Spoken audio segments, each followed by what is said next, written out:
Hi, welcome to another Beer Fest.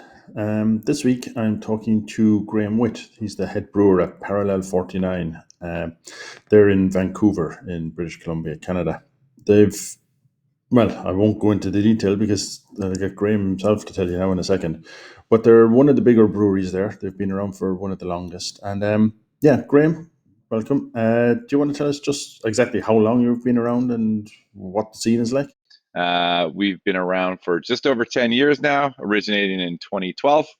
I'd say like we're one of the first breweries to open in a while when we opened. And after we opened, the floodgates sort of opened for quite a lot of breweries to open in Vancouver. And now Vancouver's got a great brewery scene. All right, so that's interesting. Before we talk about Parallel 49 itself, maybe you can just give us a little picture of the beer scene in Vancouver itself. I don't know a lot about it, so is it vibrant? Is it growing? Is it shrinking? What's the story there? The Vancouver beer scene, I feel, is pretty established. We've seen a lot of breweries sort of open, and that number start to even out now. Um, and we're also seeing sort of breweries with more specialized focus on styles like Belgian beers or sour beers open up. Um, I'm a big fan of what we do here. It's not quite what's going on in Washington or Oregon. It's our own sort of unique BC thing. Is it changing? I think you're just seeing breweries get a little more focused on certain styles of beer. Um, yeah. But when you started, like you said, if I understand right, it was a pretty quiet scene at the time. So how did you get into brewing? How did you get around to setting up Parallel 49 so early? I guess I always had a homebrew background. I was like running the homebrew club in Vancouver. At the time, it was hard to get, some of these beers you'd be hearing about in other regions, and craft beer seemed pretty exciting. So the only way to kind of get some of these beer styles was to make them your own. And I was doing that for a while, and then I kind of came across my partners at the brewery. They had a tap room with a bunch of exciting beers coming in from the United States, and they wanted to start their own brewery. Um, it sounded exciting, so I joined on. When we started, we had a 25 hectoliter brew house and like 6 tanks. Um, but we always wanted to grow the brewery as much as possible. Um, and we were always taking the homebrew approach to brewing beer, where we'll brew anything. We're not sort of pigeonholed into one style. The only thing we like to add is I like it when beers taste like the region you're in.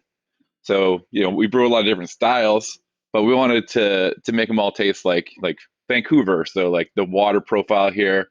Um, so you'd want to come visit the city to understand and try the beers we do. We've had a lot of growth in the last 10 years. We currently have a 50 hectoliter brew house and like 28 100 hectoliter tanks and a bunch of 300 hectoliter tanks. And coming up in the 2023, we're putting in a 100 hectoliter brew house. So we have a lot of ambition. But yeah, we keep kind of brewing beers that interest us and taking our own approach to how we build those beers. So is it brewing the beers you want so, or are you driven by the market? Know, or is it a mix? I presume it's probably a mix, but has that mix changed over the last 10 years? We always kind of evolve as we go throughout the last 10 years.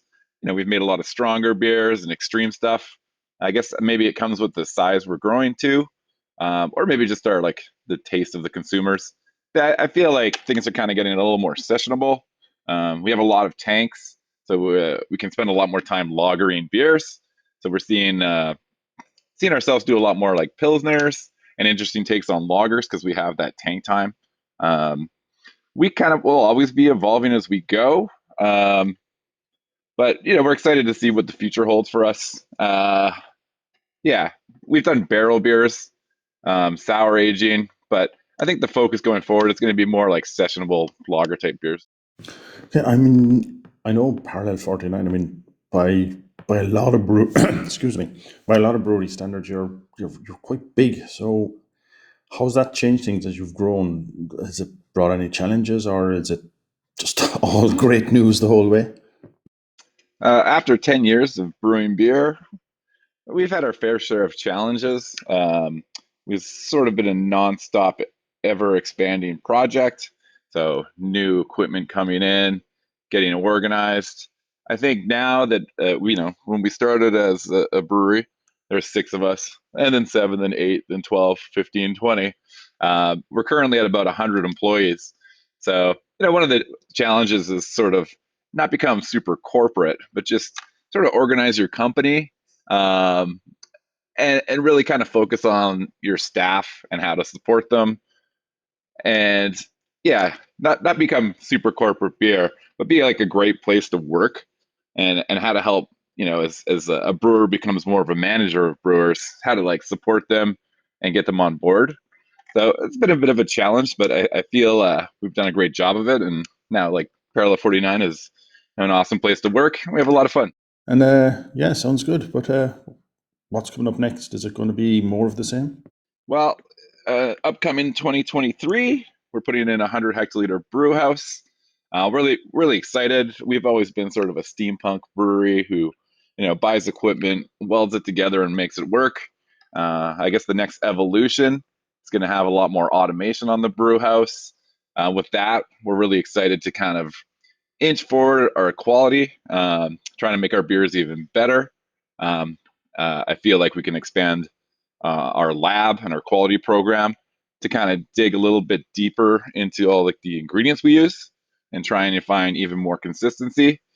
I think it's, for me, it's just the nerdy brewing science side of things to really focus our efforts and make the beers as best we can. And how are those beers? Where, not how, but where can people get them? Are they widely available? Are they available outside of Canada? Where do you distribute them? Well, we're mostly a British Columbia brewery, so I'd say about like 80% of our volume gets sold in the province of British Columbia. We do a lot of I guess exporting to the prairie provinces, Alberta, Saskatchewan, and Manitoba. So that's primarily where we're going to find all of our beers. We are on the coast, and we do have a big port. One of our brewers is Japanese, and he's got a importing business into Japan. So we sell a bit of beer in Japan and a little bit in Asia. We'll see as the years continue if that market grows for us. But we kind of like being nestled in like Western Canada for selling our stuff. All right. Well, unfortunately, I think that means most of the people listening to this won't be able to actually try your beers easily. So, where can they find out more about you instead, about Parallel 49, on what media? We're on Facebook and all of that. People can find us on social media at Parallel 49 Beer on all platforms. We have a website, parallel49brewing.com. And most importantly, if you want to come find us, come to our tap room. We're in East Vancouver. We typically have about 40 different beers or beverages on tap, and we'd love to see you down here. Okay, well, thanks there to Graham Witt from Parallel 49, not only for telling us about his own brewery, but also to tell us what the beer scene around Vancouver is like. As you know, we have talked to David Aiken from Checkerhead on Vancouver Island, but very clear that they're not to be confused with Vancouver. So it's good to get this view from what is really quite a large, successful brewery, one that seems to be maintaining its independence quite well.